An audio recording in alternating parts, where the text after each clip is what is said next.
I asked them about that one particular part where everybody's talking, and they all cried out Epstein Island. And I went, oh, okay. Now I understand what we're up against. It starts with a moment that doesn't feel important, just a casual conversation about a movie. But then something shifts. There's a scene, a strange one, where everyone is talking at once, tension rising, voices overlapping, until suddenly, they all say the same thing in unison. Epstein Island. And in that instant, everything changes. What once sounded like fiction suddenly feels uncomfortably real. It's the kind of moment that lingers, the kind that doesn't let you go, because once you hear it, you can't unhear it. And the thought that follows is even more unsettling. What if that island isn't the only one? From there, the story begins to unravel into something far more complex, centered around actor Jim Caviezel, a man who once stood at the peak of Hollywood success. He had everything: fame, recognition, financial security, and a place among the industry's elite. He could have continued along that path, choosing comfort and silence like so many others. But instead, he made a decision that would change the trajectory of his career and his life. He chose to speak, even when it came at a cost. Caviezel's involvement in Sound of Freedom became the defining point of that choice. The film, based on the story of a former government agent rescuing children from trafficking networks, was not just another project for him. It became a mission. During filming, particularly in regions like Colombia, Caviezel has said that what they encountered went beyond scripted scenes. What they witnessed, according to him, reflected a reality that was far darker than most people are willing to acknowledge. It wasn't just acting anymore. It felt like a window into something real, something deeply disturbing. When the film was completed, there was an expectation that it would be embraced. After all, it focused on rescuing children, on exposing a global issue that should unite people rather than divide them. But instead of widespread support, the response was complicated. The film was labeled, criticized, and in some cases dismissed outright. Certain media outlets framed it in ways that made it seem controversial, even dangerous. Words like conspiracy and agenda began to surround it, shaping public perception before many people had even seen it. This reaction raised questions that didn't have simple answers. Why would a story about saving children face resistance? Why would it be framed as something to avoid rather than something to support? For Caviezel, and for those who agreed with him, this wasn't just about a movie anymore. It felt like part of a larger pattern, one where certain topics are pushed aside, minimized, or discredited. As these questions grew, they began to intersect with another story that had already captured global attention: the case of Jeffrey Epstein. When documents related to Epstein were released, people expected to find a limited circle of names. Instead, they found connections that stretched across industries: politics, finance, entertainment. The sheer netek of it fueled public curiosity and suspicion. People began to look more closely, not just at the names themselves, but at what those connections might mean. Among those mentioned in discussions was Ellen DeGeneres. Her name appeared in relation to scheduling communications, which on its own did not indicate wrongdoing. However, in the context of growing public scrutiny, even minor mentions became points of interest. Caviezel claimed that he had reached out to her directly, asking her to use her platform to speak about the issue of exploited children. According to him, she did not respond in the way he had hoped. This claim, combined with her later public controversies about workplace behavior, added another layer to the narrative about public personas versus private realities.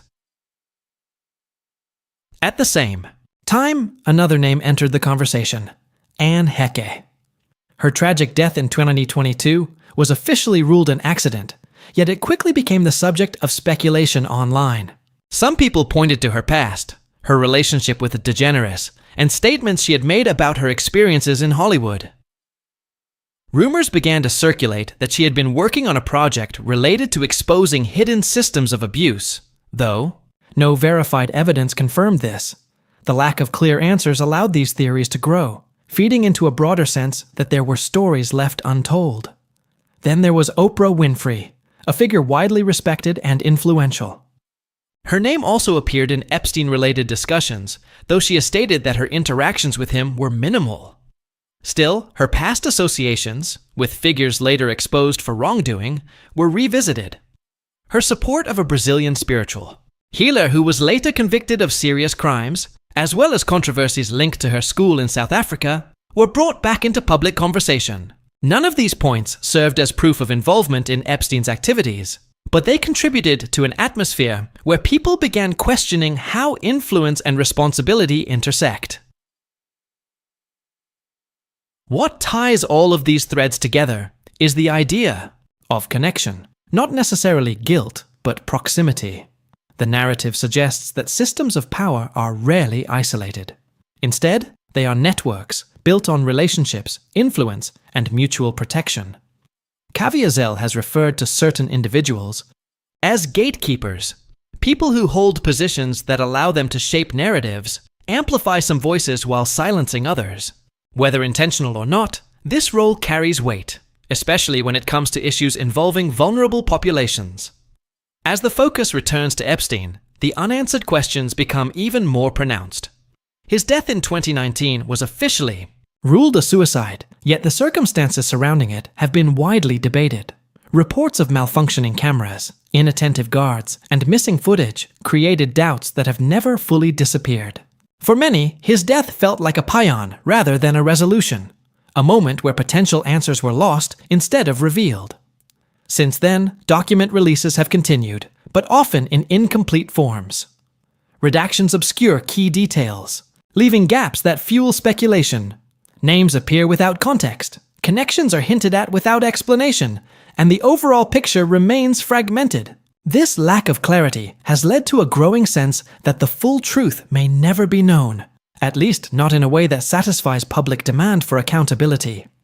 Amid all of this, it becomes easy to lose sight of the central issue, the Elatfal. Statistics about missing and exploited children serve as a stark reminder that beyond the headlines and theories, there is a very real and urgent problem. Thousands of children go missing every year, some of them falling into networks of exploitation that are difficult to track and even harder to dismantle. This is not speculation. It is a documented reality that demands attention and action. Whistleblowers, activists, and investigators continue to speak out about these issues, often at significant personal risk. Their voices add another dimension to the conversation, suggesting that there are still many aspects of these networks that remain hidden.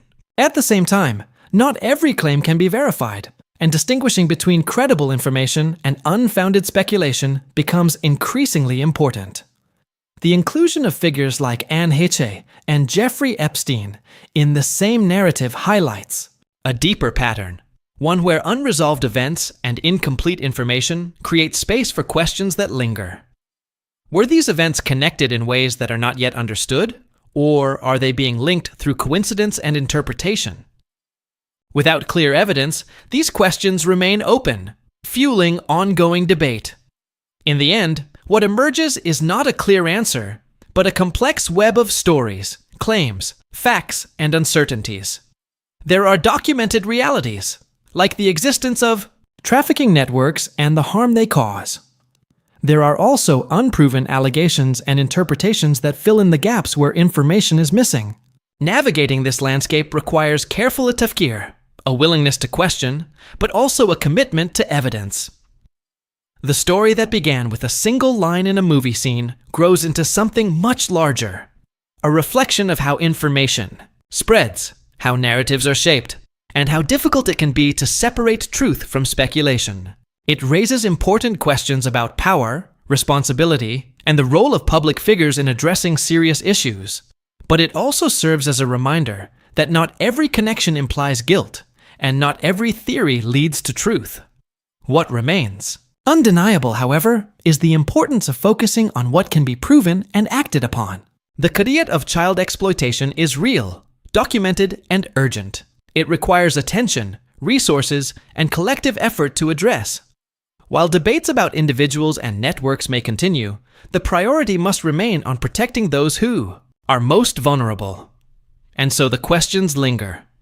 Who knew what and when? Who could have done more? and didn't? Are there truths still hidden, waiting to be uncovered? Or are some of these narratives shaped more by suspicion than by evidence? There are no easy answers, and perhaps that is what makes the story so compelling and so unsettling. Because in the end, it's not just about a movie, or a name, or a single event. It's about the uncomfortable realization that the world is more complicated than it seems, and that some truths once heard refuse to fade away.